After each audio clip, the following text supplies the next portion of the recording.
Hi, my name is Steve. I'm 36 years old and I'm from Germany, and I've had long COVID for 2 years now. During this time, I got healthy several times, but then crashed several times. So I had several different episodes, but all in all, I stayed in bed for about 1 year. Over time, there was a tendency that my condition got worse and worse with each crash. I got sicker, and the crashes were triggered far easier. So the next crash would always be triggered by something far less than before. And at Christmas, I had reached my all-time low when I wasn't able to speak or even watch a video for more than 5 minutes without getting shuddering headaches and feeling dizzy. And basically, the only thing I was still doing was showering and eating and using the bathroom. Other than that, I was in bed with earplugs, with blindfolds, trying not to think, not to feel anything, because I was so afraid of crashing, because I really had the impression that I was very few crashes away from completely losing my independence and requiring someone to take care of me. Looking back, I would give myself the advice that I should have paced far more seriously. I should have taken all, all possible steps to really rest until I was healthy, instead of trying to do a little bit and having a little bit of fun and a little bit of healthy time, because as hard as it is, it would have probably worked out within a month and then I might have gotten healthy. Instead, I spent 3 months to a point where I felt like I had passed the point of no return. And no matter what I did, I would crash again because I had become so sensitive. As hard as it is to actually go through with that, in my specific case, that would have been the right thing to do. But it was too late for me, so I used the last few resources that I still had to compile a list of all the sources of long COVID that are in the literature, or the top 5 maybe, and then to compile a list of available treatments, and then to rank them according to which one is cheap, accessibility, safety, and then I just went with the best option, and I started with Nattokinase.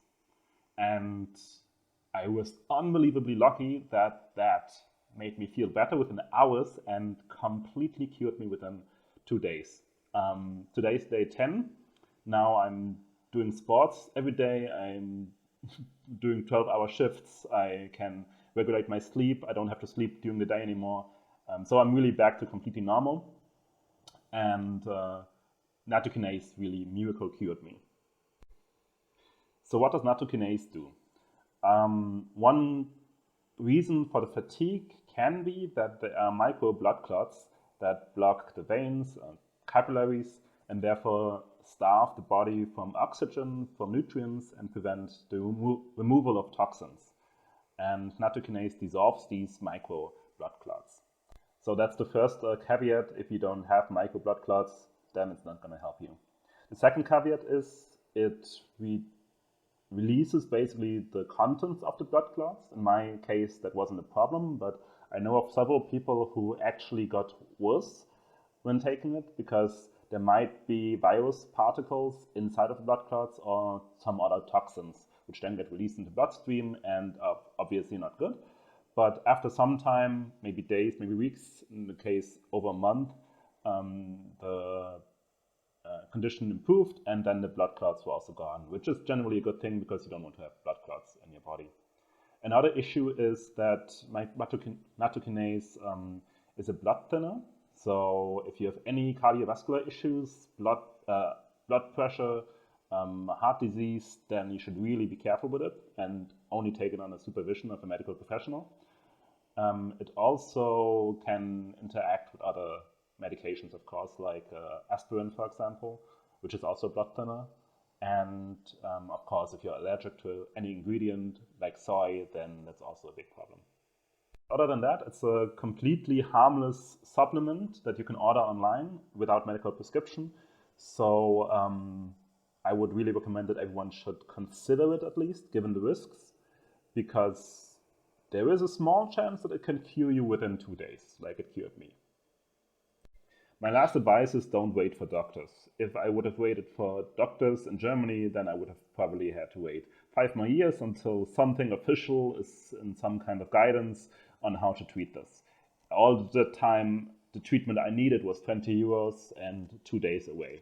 So you really have to look for treatment yourself, Google it, look at YouTube videos, look at scientific papers, the cutting edge research, experimental treatments, and compile a list of what makes sense for you, and then go to your doctor and make him sign off on it. Make him check the dosage, whether it's okay to take it with the other medications, whether it makes sense to take it, whether it's dangerous or not. The doctor should always have a word in it, but you need to I need to get the idea, and you need to get the inspiration, because my doctors would have never done any research on this and would have never recommended this to me. I think supplements are a different thing, especially if you know what you're doing and they're very safe, but all other medications, of course, really consult your healthcare professional. But don't give up, because I would have never thought that it would be so easy and that I could ever become healthy again, especially this quickly, and here I am. So don't give up the faith. What you have it's not destiny. It has a cause and effect relationship, and there is probably a cure out there somewhere, and the only thing you have to do is find the cure and take the treatment, and then you can be healthy again. Which is not to say that it's easy in any way, but for many people with chronic fatigue syndrome, it will be possible. So yeah, please don't give up the faith, and please try. All the best and good luck.